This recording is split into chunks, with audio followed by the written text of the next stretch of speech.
ओम नमः काल भैरवाय। आज और एक अप्सरा साधना के बारे में बात करेंगे। उससे पहले आपको अनुरोध करता हूँ कि आप मन ही मन काल भैरव का नमन करें।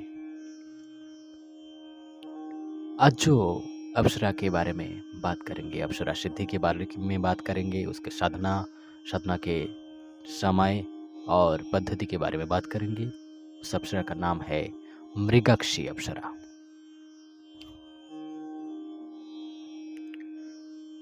इससे पहले कि हम शुरू करें, आपको अनुरोध है कि आप वीडियो को, जैसे कि मेरा आवाज़ सुन रहे हो आप,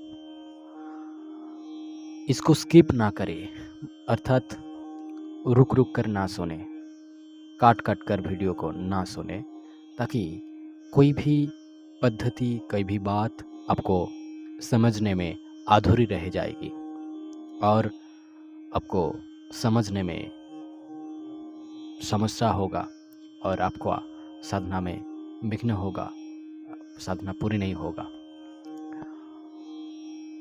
और मेरे साथ जुड़े रहने के लिए आप अगर मेरे साथ इस चैनल में मिल रहे हैं पहली बार, तो चैनल को सब्सक्राइब कर दीजिए और बाजू में जो बेल आइकन है उसको प्रेस कर दीजिए, ताकि मेरे साथ आप जुड़े रहे और कुछ नहीं।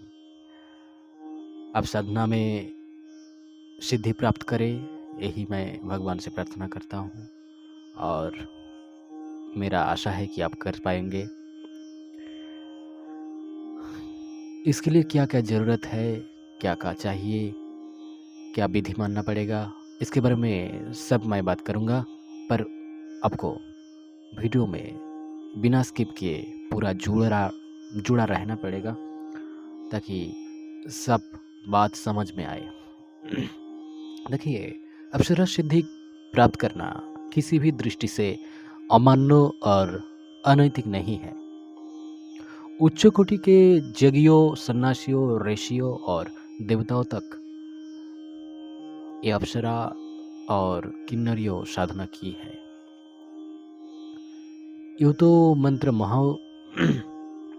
महादधि आदि अन्य तांत्रिक ग्रंथों में 108 विभिन्न अप्सराओं की प्रामाणिक साधना दी हुई है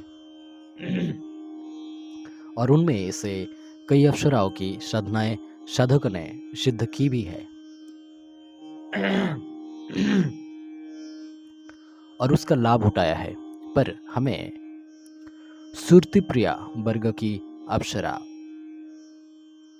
साधना का प्रामाणिक विवरण प्राप्त नहीं हो पा रहा था। शिमला के पास ये जो मैं बात कर रहा हूँ, एक सिद्ध गुरु जो है डॉक्टर श्रीमौली, उनका बात मैं कर रहा हूँ, जो मैं करके बात कर रहा हूँ यहाँ पे, उनका ही वर्णन है, मैं आपको बोल रहा हूँ, तो जानकारी मैं आपको दूंगा।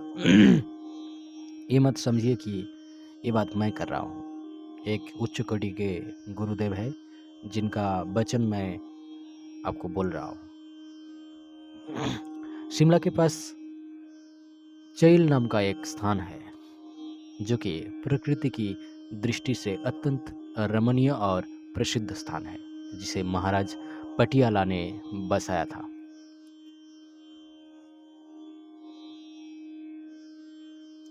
जब डॉक्टर सिमोली ने प्राकृतिक सौंदर्य का आनंद ले रहे थे, तभी उनका वहाँ पर एक गृहस्थ सन्यासी से भेंट हो गई। गृहस्थ सन्यासी शब्द में इसलिए प्रयुक्त कर रहे हैं क्योंकि वे सही अर्थों में तो हिमाचल में रहने वाले गृहस्थ ही थे, जिनके एक पत्नी और 3 संतान है। परंतु यदि मूल रूप से देखा जाए तो वे सन्यासी है। उनका सारा जीवन तांत्रिक साधनाओं में ही व्यतीत हुआ है और तंत्र के क्षेत्र में अद्वितीय सिद्ध योगी है। उनका नाम सौंदर्यानंद जी है। तो डॉक्टर सिमोली का जिज्ञासा बड़ी थी कि उन्होंने नाम तो पहले भी सुन रखा था उनका, और उन्हें ये ज्ञात था कि अप्सरा साधना में ये सिद्धहस्त आचार्य है तथा उन्होंने लगभग सभी अप्सराओं की साधना संपन्न की है। तो उनका जिज्ञासा ये थी कि यदि उनके द्वारा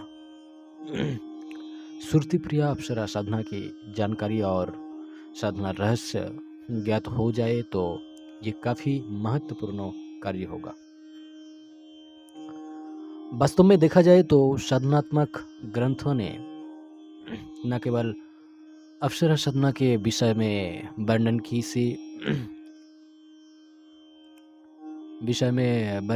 भी साधना के विषय में जो वर्णन है वो स्थूल है, उनके सूक्ष्म भेदों का वर्णन उनमें प्राय समाविष्ट नहीं हो पाया है।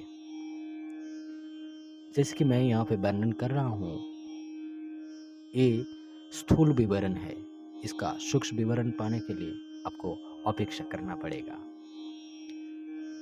यहाँ पे पूरी संदेश आपको नहीं मिलेगा, इसके लिए जरूर ही आपको किसी सिद्ध गुरु के पास जाना ही पड़ेगा। पर इससे पहले आपको थोड़ा जानकारी होना चाहिए, उसके बारे में हम बात कर रहे हैं। ये नहीं कि इस वीडियो को देखकर आपको सिद्धि प्राप्त हो जाएगी साधना में, ऐसा नहीं है। आपको एक धारणाएं प्रकट होगा मन के अंदर, एक एक्सपीरियंस प्राप्त होगा, उसके बाद अवश्य आपको एक गुरु के पास जाना ही पड़ेगा।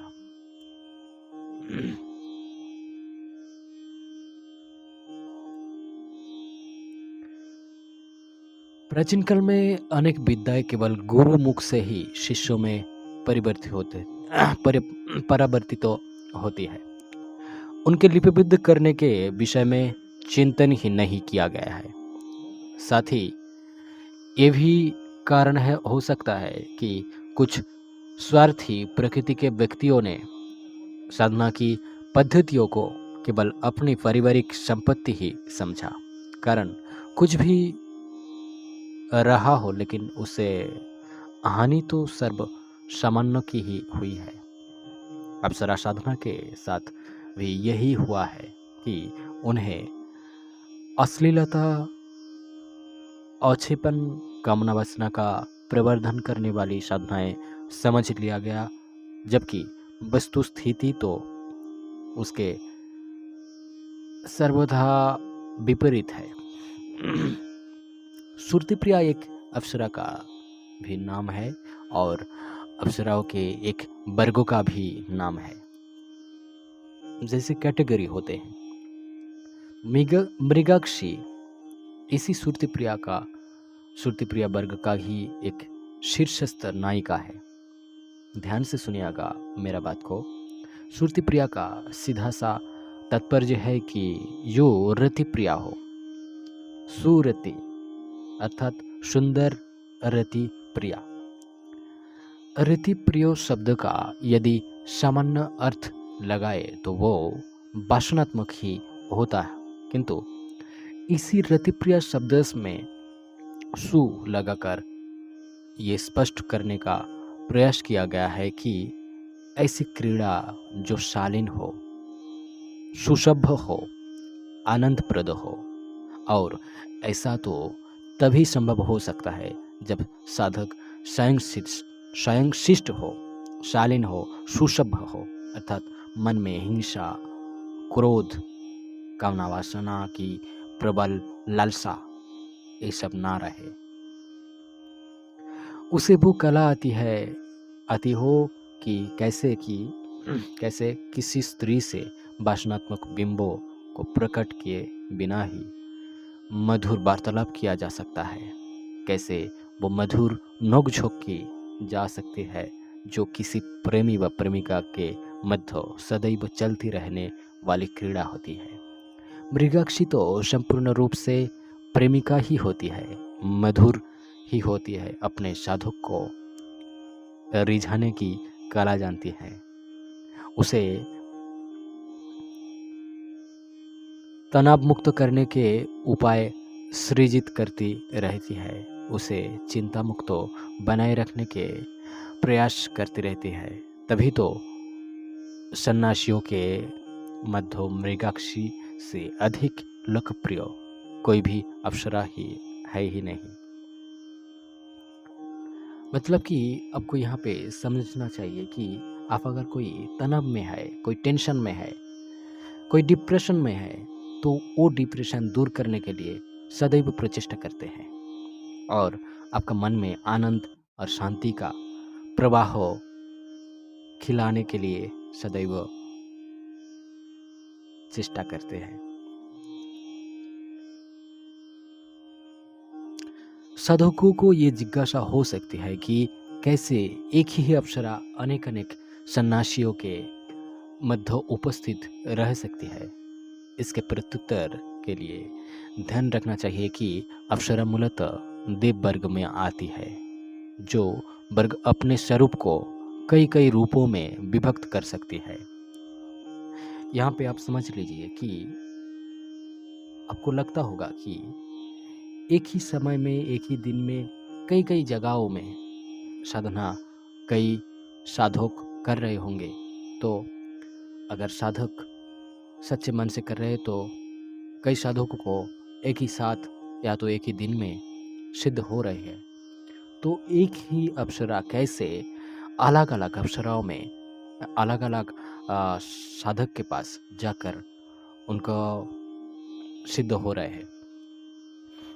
तो ये मानिए कि ये अप्सरा है देवताओं के समतुल्य, अर्थात देवता जैसे एक जगह रहकर दूसरे जगह में वही रूप से प्रकट हो सकता है, ऐसे ही अलग अलग रूप में जैसे किसी ने प्रेमिका रूप में आवाहन किया तो उसके पास प्रेमिका रूप में उपस्थित हुआ, किसी ने मातृ रूप में आवाहन किया तो उसके पास मातृ रूप में उपस्थित हुआ, किसी ने स्त्री रूप में बहन के रूप में आवाहन किया तो उसके पास वही रूप में जा सकते हैं।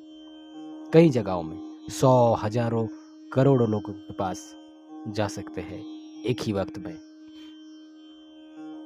ये है उनका खासियत।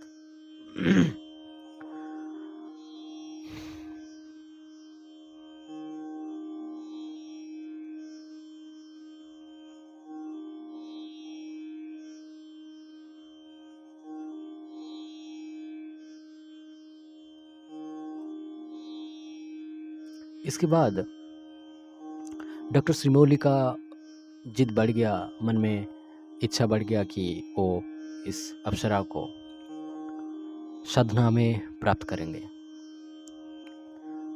जैसे कि ये साधना सबसे अलग है और गोपनीय है। यदि ये मंत्र महार्णव आदि ग्रंथों में प्रकाशित साधना में, मंत्र महार्णव ग्रंथ का नाम है, आदि ग्रंथों में प्रकाशित साधनाओं के आधार पर इन्हें सिद्ध किया जाए तो सफलता नहीं मिल पाती है। उन्होंने परिश्रम कर कई सन्यासियों से और इस क्षेत्र के श्रेष्ठ यज्ञों से मिलकर इन साधनों को सीखा है। जैसे कि देखो, कोई भी स्टूडेंट, छात्र अगर कोई भी किताब खरीद लेता है तो ऐसा नहीं कि उस किताब को पढ़कर वो सब कुछ समझ जाएगा और सारे विद्या प्राप्त कर लेगा। उसके गुरु के पास, यानी कि शिक्षक के पास, टीचर के पास जाना ही पड़ेगा। वैसे ही कितना भी सारे तंत्र मंत्र का ग्रंथ हो, कोई भी अगर जुगाड़ कर ले तो उससे उसको सिद्ध नहीं हो सकता। उसके लिए गुरु के पास जाना ही पड़ेगा, क्योंकि उसका जो अंतर्निहित अर्थ है, उसका जो भाव है, वो समझने के लिए, उसका जो दिशा है, दिशा दिखाने के लिए गुरु का आवश्यकता होता है। और ये जरूरी है कि कई गुरु अगर आशीर्वाद ना करे तो किसी को सिद्धि प्राप्त होना नामुमकिन है। कई लोगों ने देवताओं को गुरु मानकर, जैसे कि महादेव, विष्णु को या तो गणेश जी को, हनुमान जी को गुरु मानकर साधना किए हैं। वो संख्या में कम है, पर आपको जैविक गुरु का प्रयोजन होगा, जैविक गुरु से मिलना पड़ेगा, तभी आप साधनाओं को प्राप्त कर सकते हैं। चलिए आगे जानते हैं।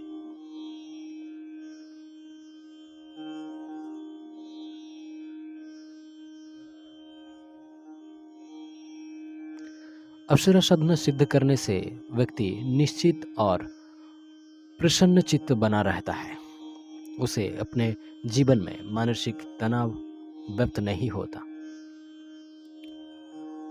अप्सरा के माध्यम से उसे मनचाहा स्वर्ण, द्रव्य, वस्त्र, आभूषण और अन्य भौतिक पदार्थ उपलब्ध होते रहते हैं। यही नहीं, अपितु सिद्ध करने पर अप्सरा साधक के पूर्णतः शतवर्ती हो जाती है और साधक जो भी ज्ञाता देता है और साधक जो भी आज्ञा देता है, उस आज्ञा का वो तत्परता से साथ पालन करती है।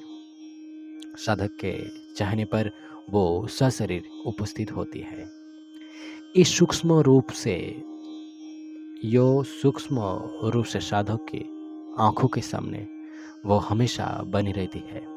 इस प्रकार सिद्ध की हुई अप्सरा प्रिया रूप में ही साधक के साथ रहती है। डॉक्टर श्रीमौली ने श्रुति प्रिया अप्सरा साधना रहस्य के बारे में जिज्ञासा प्रकट की, तो वे अर्थात वो साधु ने एक क्षण के लिए चौंके, किंतु उन्हें ये ज्ञात था कि डॉक्टर श्रीमौली गुरुदेव के विधिवत दीक्षित शिष्य है। अतः उन्होंने मृगाक्षी अप्सरा साधना रहस्य स्पष्ट कर दिया है, जो कि अभी तक सर्वथा गोपनीय रहा है। डॉक्टर श्रीमौली के प्रकाश से पहले। मृगाक्षी का तात्पर्य मृगों के समान भोली और सुंदर आंखों वाली अप्सरा है, जो सुंदर, आकर्षक, मनोहर, प्रिय यौवनवती, चिर यौवनवती और प्रसन्न चित्त अप्सरा है और निरंतर साधक का हित चिंतन करते रहती है, जिसके शरीर से निरंतर पद्मगंध प्रवाहित होती रहती है और जो एक बार सिद्ध होने पर जीवन भर साधक के वश में बनी रहती है। स्वामी जी ने डॉक्टर श्रीमौली को मृगाक्षी के संबंधित तांत्रिक प्रयोग स्पष्ट किया था, जो कि वास्तव में ही अचूक और महत्वपूर्ण है। किसी भी शुक्रवार की रात्रि यह विधि आप जान लीजिए। वीडियो को जरा सा भी स्किप मत कीजिए। किसी भी शुक्रवार की रात्रि को साधक अत्यंत सुंदर सुसज्जित वस्त्र पहनकर साधना स्थल पर बैठे। इसमें किसी भी प्रकार के वस्त्र पहने जा सकते हैं जो सुंदर हो, आकर्षक हो। साथ ही साथ अपने कपड़ों पर गुलाब का इत्र लगावे और कान में भी गुलाब के इत्र का फोहा लगा ले। अब रूही के अंदर इत्र डालकर कान के छेद के अंदर रख सकते हैं। फिर सामने गुलाब की 2 मालाएं रखिए और उसमें से एक माला साधना के समय स्वयं धारण कर ले। इसके बाद एक थाली ले जो कि लोहे की या स्टील की ना हो, जैसे कि तांबे का हो तो ज़्यादा अच्छा रहेगा। फिर उस थाली में निम्न मृगाक्षी अप्सरा यंत्र का निर्माण चांदी के तार से या चांदी की शलाका से या केसर से अंकित करें।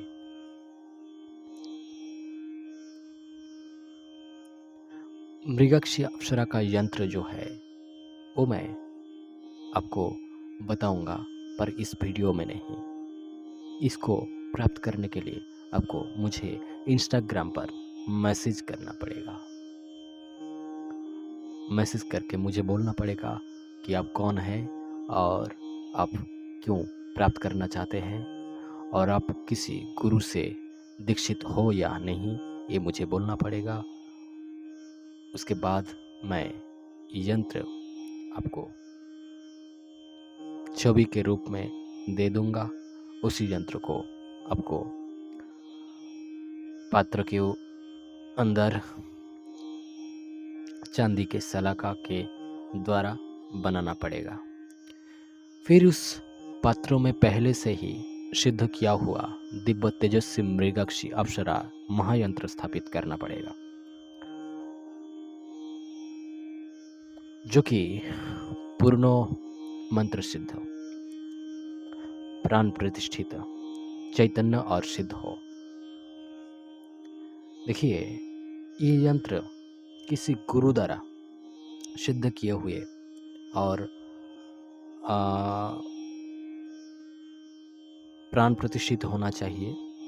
जैसे कि आपको किसी सिद्ध गुरु के पास मिल जाएगा, या तो आप कई गुरु अभी ऑनलाइन के माध्यम में देते हैं, तो उसको आपको पहले जांच पड़ताल करना चाहिए। जांच पड़ताल करने के बाद संधान लेने के बाद सही जांच करने पर आप ऑनलाइन ऑर्डर करके मंगा सकते हैं।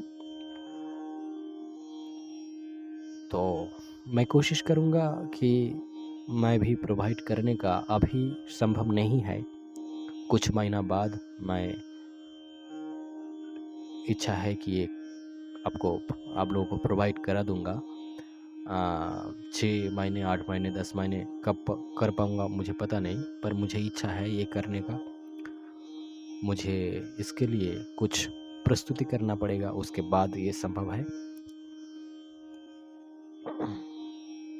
आप अगर सच्चे दिल से, सच्चे मन से, सच्चे लगाव से गुरु के आशीर्वाद लेकर अगर करेंगे तो ये साधना आपका सिद्धि देगा। उसके बाद जो करना है आपको, इस यंत्र के 4 कोणों पर 4 बिंदियां लगाए और पात्र के चारों ओर 4 घी के दीपक लगाए। दीपक में जो घी डाला जाए उसमें थोड़ा गुलाब का इत्र भी मिला दे। फिर पात्र के सामने 5वां बड़ा सा दीपक घी का लगावे और अगरबत्ती प्रज्वलित करे तथा इस मंत्र सिद्ध तेजस्वी मृगाक्षी यंत्र पर 21 गुलाब के पुष्प, एक मंत्र है, उस मंत्र का उच्चारण करते हुए चढ़ाना चाहिए। उस मंत्र जो फूल चढ़ाने के लिए है वो भी मैं आपको मैसेज में, इंस्टाग्राम में बताऊंगा। इसके लिए आपको मुझे मैसेज करना पड़ेगा। मंत्र है ओम मृगाक्षी अप्सराय बश्यं कुरु कुरु भट्ट। तो ये मैं स्पीड में बोल दिया, इसमें आपको सही जानकारी नहीं मिलेगी, इसके लिए आपको मुझे मैसेज करना पड़ेगा। इसके बाद सुनिए, जब 21 गुलाब के पुष्प चढ़ा चुके तब प्रामाणिक और सही स्फटिक माला से, स्फटिक माला भी किसी सिद्ध गुरु से सिद्ध होना चाहिए और अब चाहे तो ऑनलाइन से भी मंगा सकते हैं। वो भी जांच पड़ताल के बाद आपको अगर विश्वास हो कि ये सही जगह है तो वहाँ से मंगा सकते हैं। संधान लीजिए कि एक गुरु सिद्ध है, गुरु ने सही प्रोवाइड कर रहा है, तो आप मंगा सकते हैं। जो स्फटिक का माला है, उस माला को धारण करके, मतलब हाथ में लेकर, ध्यान रहे कि वो माला मिट्टी के ऊपर, मतलब भूमि को स्पर्श ना करे। ये जो मृगाक्षी महामंत्र है अत्यंत गोपनीय है, तो इस मंत्र को प्राप्त करने के लिए आपको मुझे मैसेज करना पड़ेगा। देखो, पहले जो मंत्र के बारे में बताया वो फूल चढ़ाने के लिए, गुलाब के फूल चढ़ाने के लिए वो मंत्र है, और माला में जप करने वाला मंत्र अलग है। उसके लिए भी आपको मैसेज करना पड़ेगा, एक ही साथ आप बोलिएगा, मैं समझ जाऊंगा कि कौन सा मंत्र के बारे में आप बात कर रहे हैं, मैं वो आपको प्रोवाइड करा दूंगा। ओम श्रीं श्री मृगाक्षी अप्सराय सिद्धं वशं स्वैं श्रीं फट। तो ये मंत्र आपको सही से उच्चारण करना पड़ेगा और ये मंत्र आपको सही लिखा हुआ देखकर रटना चाहिए, याद कर लेना चाहिए। देख देख कर ही आपको याद करना पड़ेगा पहले, तो उसके बाद आप कर सकते हैं। मतलब रट लेना चाहिए, और रटने के लिए सही उच्चारण का ज़रूरत है। आप सुनकर कुछ नहीं कर सकते, आपको मैसेज करके सही मंत्रों का आप ले लीजिएगा इसका मंत्र। अब सुनिए, जब 21 माला मंत्र जब हो जाए तब वो स्फटिक माला भी अपने गले में धारण कर लेना होगा। ठीक इसी अवधि में जब मृगाक्षी अप्सरा कमरे में उपस्थित हो जाए, देखिए साधना करते समय कमरे में आपका घर के अंदर साधक के अलावा और कोई प्राणी ना हो, ये ध्यान रखिए। देखिए साधना करते टाइम करने के वक्त सामने रखी हुई दूसरी गुलाब के पुष्प की माला उसके गले में पहना दे जब वो सामने आ जाए, और वचन ले कि वो जीवन भर आपका खुद का गोत्र, मतलब अमुक गोत्र के अमुक पिता के अमुक पुत्र, आपका गोत्र का नाम, आपका पिता के नाम और आपके नाम, अर्थात आपके वश में रहेगी। और जब भी इस मंत्र का 11 बार उच्चारण करेगा साधक, तब वो उपस्थित हो जाएगा तथा जो भी आज्ञा देगा उसका तत्क्षण पालन करेगी।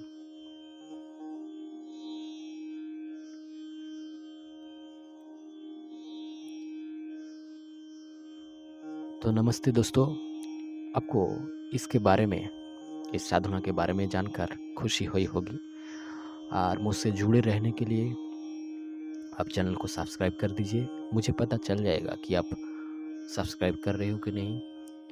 और आपको अगर मंत्रों चाहिए तो आप मुझे कांटेक्ट कीजिए, इंस्टाग्राम में मैसेज कीजिए, मैं आपको मंत्रों प्रोवाइड कर दूंगा।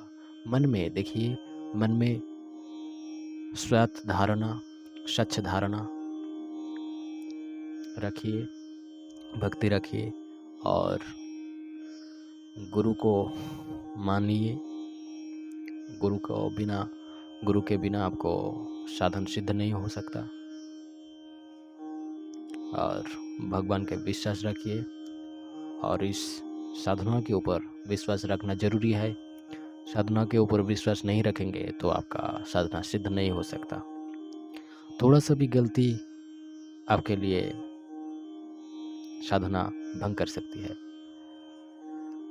तो कोई भी बिना गलती किए आप अगर साधना पूरा कर सकते हैं तो आपको जरूर सिद्ध होगा। चलिए फिर से मिलते हैं। आपको अगर कोई चीज़ के बारे में जानना हो तो आप मुझे मैसेज कर सकते हैं इंस्टाग्राम में। और देखिए ऐसे बहुत सारे तांत्रिक हैं जो पैसा लूटता है, उनसे सावधान रहिए और सही गुरु का चुनाव कीजिए। चाहे वक्त लगे फिर भी आप गुरु को परख लीजिए, परख के फिर गुरु के हिसाब से ग्रहण कीजिए, क्योंकि गुरु ही वही है जो स्वर्ग और नरक दिखा देती है। सही गुरु मिले तो स्वर्ग दिखेगा, और पाखंड गुरु मिले तो आपको नरक मिल जाएगा। तो सही से जांच कीजिए, गुरु को भी जांच करना आपका अधिकार है। गुरु को जांच कीजिए, परख कीजिए, उसके बाद गुरु को ग्रहण कीजिए। जीवन के नाव वही चलाएगा। चलिए फिर मिलेंगे।